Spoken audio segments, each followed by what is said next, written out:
अपने आईएसबी से एमबीए खत्म करने के बाद काफ़ी बार आईएसबी वापस गया स्टूडेंट्स को एड्रेस करने के लिए एंड यूजुअली वो एडमिशन्स टाइम पे मुझे बुलाते हैं बिकॉज न्यू बैच है, एंथुजियाज्म है, मैं थोड़ा सा पब्लिक फिगर हूँ तो उन्हें लगता है वाह थोड़ा सा पॉपुलर एलम है वगैरह. But if I go outside of the admissions time then I usually speak about placements and the harsh reality of placements. And मेरा एक कमेंट जो कभी भी वेल रिसीव नहीं होता है फॉर ऑब्वियस रीजंस, वो ये है कि यार आईएसबी के बाद तुम्हारी कौन सी नौकरी लगेगी ना, वो आईएसबी से पहले ही डिसाइड हो चुकी थी. आईएसबी में घुसने के बाद तुम्हें कौन सी नौकरी मिलने वाली है वो नहीं बदलेगा. तुम्हें क्या उस नौकरी के लिए अपॉर्चुनिटी मिलेगी या नहीं वो चेंज होगा. And that is actually not just true for ISB, it's true for every MBA school. हाल ही में कैट के रिजल्ट्स अनाउंस हुए. 99 परसेंटाइल से नीचे तो आप कोई बात ही नहीं करता है. बट यू रियलाइज कि 3 लाख लोगों ने वो कैट का एग्जाम दिया है. 99 परसेंटाइल मतलब आप टॉप 99% में है तो टॉप 3000 स्टूडेंट्स में है.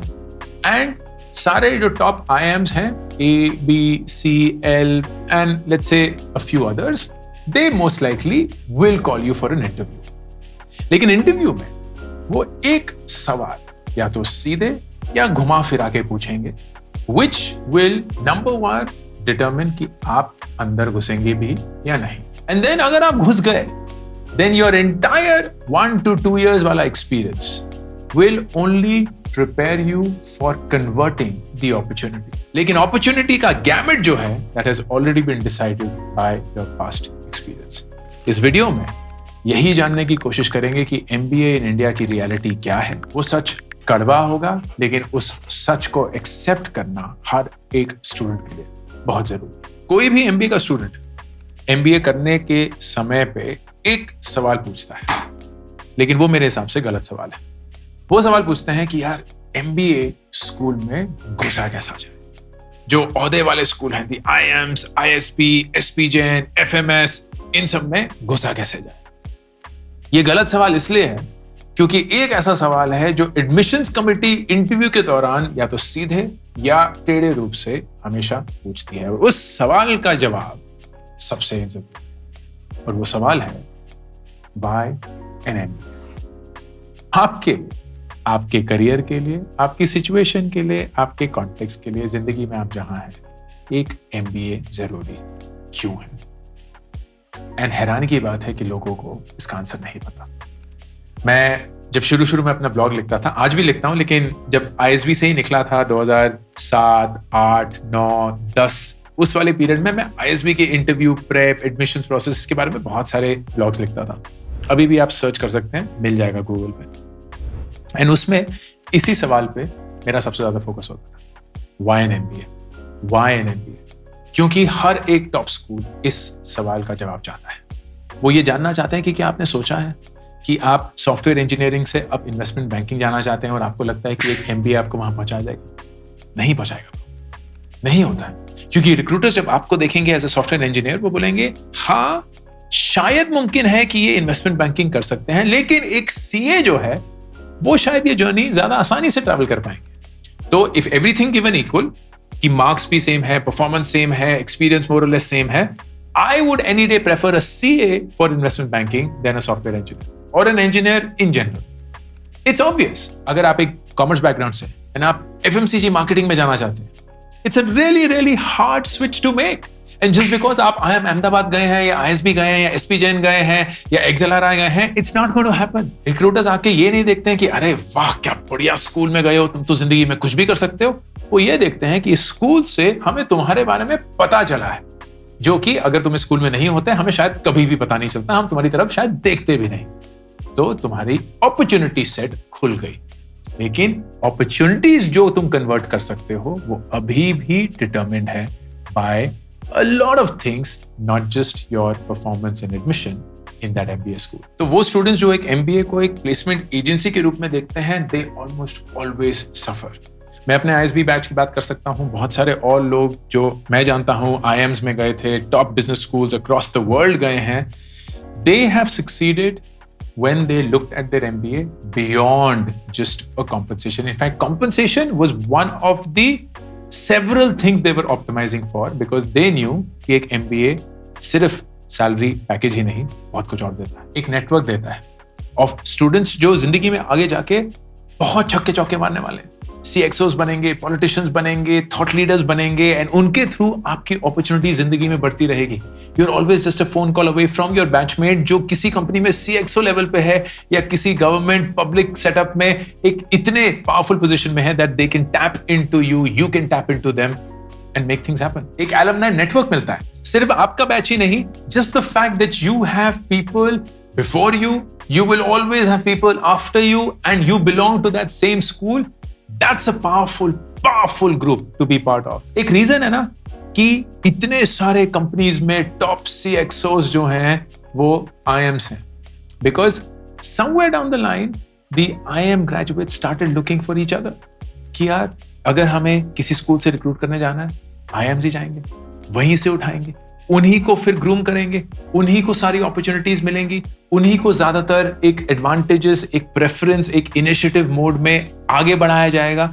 And lo and behold, of course matched with their intelligence, with their commitment, with their hard drive, they will rise to the top. लेकिन you can not deny the fact कि उनके लिए opportunities ज्यादा आसानी से खुलने लगी just because they were part of an alum network जहां ऑलरेडी CEO या CXO IIM अहमदाबाद से, बैंगलोर से है, कैल से है, लखनऊ से है, कोझिकोड से है, and they are making things happen. Quality curriculum, professors top notch, speakers top notch, case study access top notch, exposure अलग लेवल का मिलता है, the kind of interactions you have, the kind of leaders who come and spend time on those campuses, it's an insanely different experience. I felt that at ISB। इतने दिग्गज लोग, द US president George W. Bush at that time was on our campus. India visit, and then he comes to ISB Hyderabad to spend a few hours.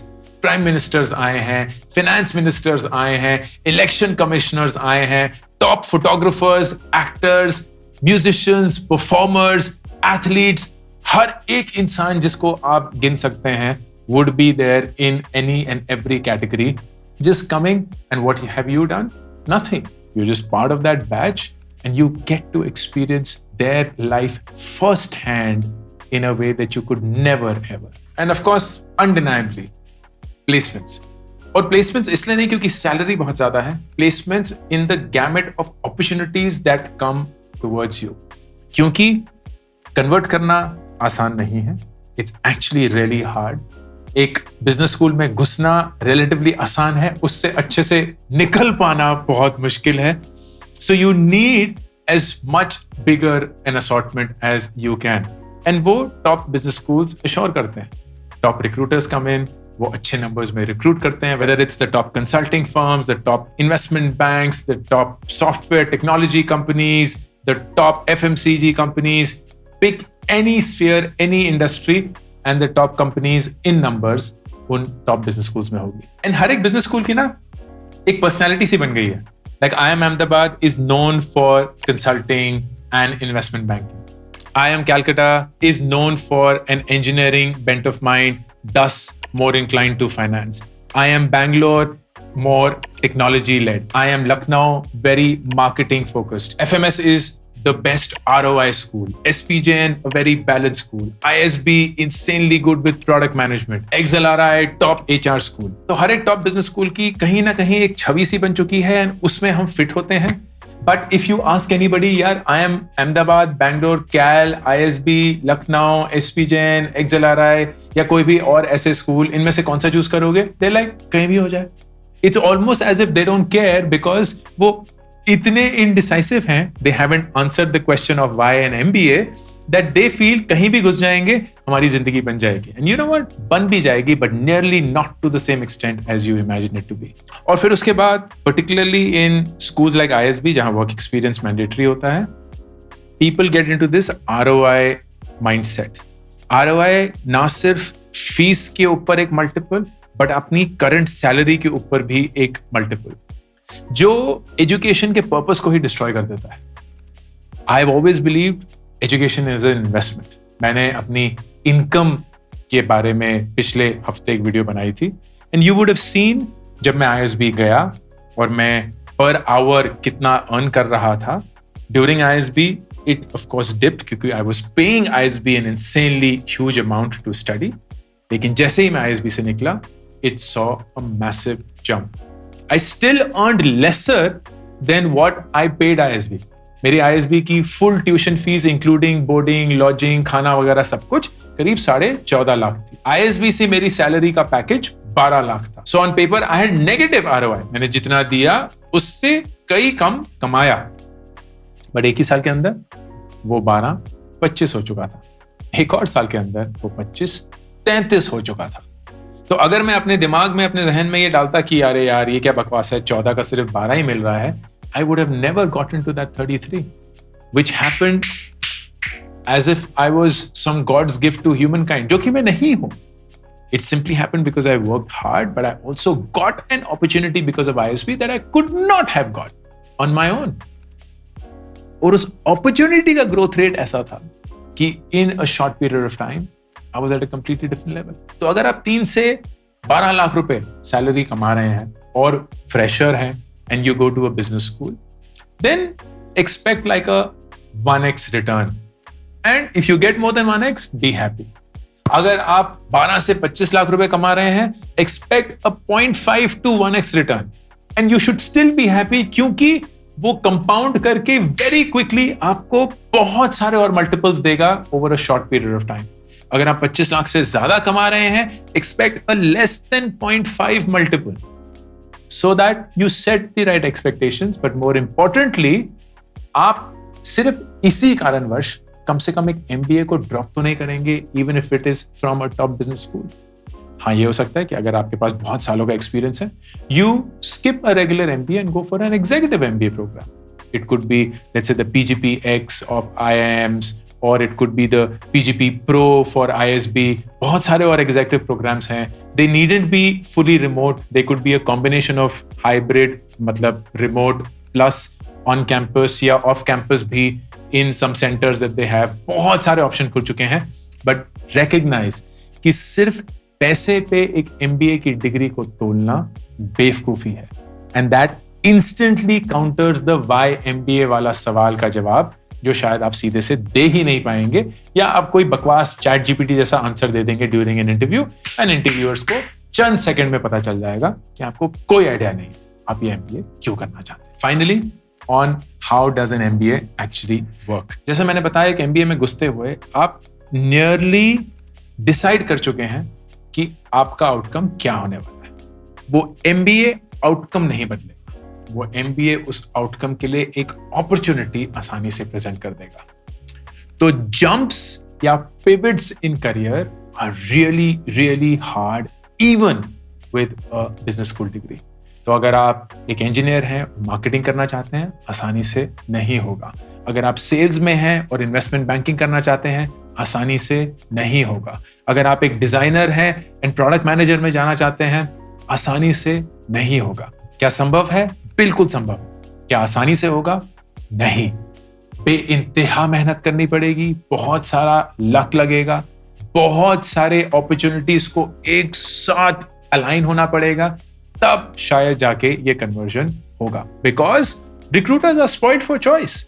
वो अगर top business school जाते हैं तो उनको बहुत आसानी से, खासकर जो सिलेक्ट रिक्रूटर्स होते हैं जैसे consulting who don't hire in big numbers, या investment banking who don't hire in big numbers, उनके लिए 3, 4, 5 लोग ढूंढ पाना from a batch of 400, 500 people is extremely easy. तो they don't have to go to some place जहां alignment ही नहीं है इन आइदर एक्सपीरियंस और एप्टीट्यूड और टेम्परमेंट और anything like that. I remember जब ISB में मैं स्टूडेंट था, मुझे ये क्लैरिटी आ गई थी कि मुझे कंसल्टिंग करनी है, फॉर अ सिंपल रीजन कि मेरा फिजिक्स का बैकग्राउंड था. मुझे कोई आइडिया नहीं था कि मैं कौन सी इंडस्ट्री में अच्छा रहूंगा, and I thought consulting was a great way to explore कि कौन कौन सी इंडस्ट्रीज में मैं अच्छा कर सकता हूँ, depending on which industry I like, because of the project that I was doing. Consulting में हर कुछ महीनों में आपका प्रोजेक्ट चेंज हो जाता है, एंड मुझे लगा था ISB गए हैं, कंसल्टिंग स्कूल है, तो बहुत आसानी से हो जाएगा. नहीं दोस्त, नहीं होता है. एक तो शॉर्टलिस्ट ही टॉप स्टूडेंट्स की होती है. ISB में एक डीन्स लिस्ट का कॉन्सेप्ट है कि जो सारे स्टूडेंट्स हैं, हमारे बैच में 330 स्टूडेंट थे, उसमें से जो टॉप 10% है, मतलब 30-35 स्टूडेंट मैक्सिमम, उन्हीं का अक्सर शॉर्टलिस्ट होता है. तो McKinsey, which is considered to be the best consulting firm, उसने मुझे शॉर्टलिस्ट नहीं किया. बीसीजी ने somehow कर लिया, एटी का नहीं कर लिया। बीसीजी के मैं इंटरव्यू में गया and I bombed it. Eighty गाने के इंटरव्यू में thankfully the team took a bet on me and I made it. This is how it happened. मैं डीन्स लिस्ट में नहीं था. I was in fact the only person who got selected in a top tier consulting firm outside of the dean's list. बाकी हर एक इंसान जो select हुआ था McKinsey में, BCG में, एटी गानी में and other top tier consulting firms, वो सब के सब डीन्स लिस्ट से थे. That should tell you how hard it is, because getting into dean's list is not a function of मेहनत कर लो और हो जाओ. Everybody in the ISB dean's list had been a academic winner all of their life. कोई भी random पेड़ से किसी रैंडम फल पे या जमीन पे गिर के डीन्स लिस्ट में नहीं पहुंच गया. हर एक इंसान को अगर आप बैक ट्रैक करके उनकी हिस्ट्री देखेंगे, they were winners all through their life.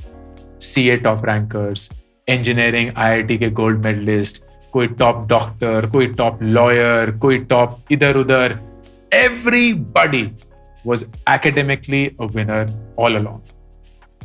They just did the same thing at ISB as well. That was true for me as well. मैं कभी जिंदगी में टॉपर नहीं रहा हूं. 4th, 5th rank in a class of 30-40 students. तो वही 10% के आसपास मंडराता रहता था. वही 10% में मैं ISB में भी मंडरा रहा था. बस मेरी किस्मत थी कि मेरा वो कंसल्टिंग में हो गया. Lots of people didn't make it, but they came with the same expectations. They unfortunately went back to the same industry. वो सॉफ्टवेयर इंजीनियरिंग में कोड करते थे, वो सॉफ्टवेयर कंपनी में सेल्स बिजनेस डेवलपमेंट में चले गए. Not a huge jump, not a huge change, but a different function, a different role. Definitely more money, but not like a completely new industry. और यही reality है दोस्त, यही reality है. And you have to recognise कि चीजें बहुत hard होती जा रही हैं. फ्रेशर्स को लगता होगा कि यार हम कहीं भी जा सकते हैं, लेकिन फ्रेशर्स अब एक्सपीरियंस लोगों के साथ compete कर रहे हैं, क्योंकि कंपनी बोलेगी मैं एक्सपीरियंस इंसान को क्यों ना लूं, मैं फ्रेशर को क्यों ट्रेन करने में, उनके कल्चर को एब्जॉर्ब करने में, उनको पूरा मोल्ड करने में अपनी एनर्जी वेस्ट करूं. एक इंसान उसी इंडस्ट्री में या एसोसिएटेड इंडस्ट्रीज में एक्सपीरियंस के साथ आया है. It's far easier to train them, everything else being equal. So number 2, the jump or shift in career इतना आसान नहीं है जितना लगता है. तो सबसे पहले एक MBA को कंसिडर करते हुए ये जानना बहुत जरूरी है कि आपको MBA करना क्यों चाहते हैं. और नंबर 2, जब आप घुस जाते हैं तो एक मैसिव पिवट मारना, चेंज मारना उतना आसान नहीं होगा जितना लगता है. So it's very important you go back to question mark. मैं ये MBA तब भी क्यों कर रहा हूं? और अगर आपके पास से सवाल का जवाब नहीं है तो इट्स क्वाइट पॉसिबल कि वो MBA सिर्फ एक एक्सपेंस बन के रह जाएगा, एक ठप्पा बन के रह जाएगा, and you will feel it was not the best investment to make. ये है अंकुर वारिकू का ऑफिशियल करियर्स चैनल और मैं हूं अंकुर वारिकू, साइनिंग ऑफ.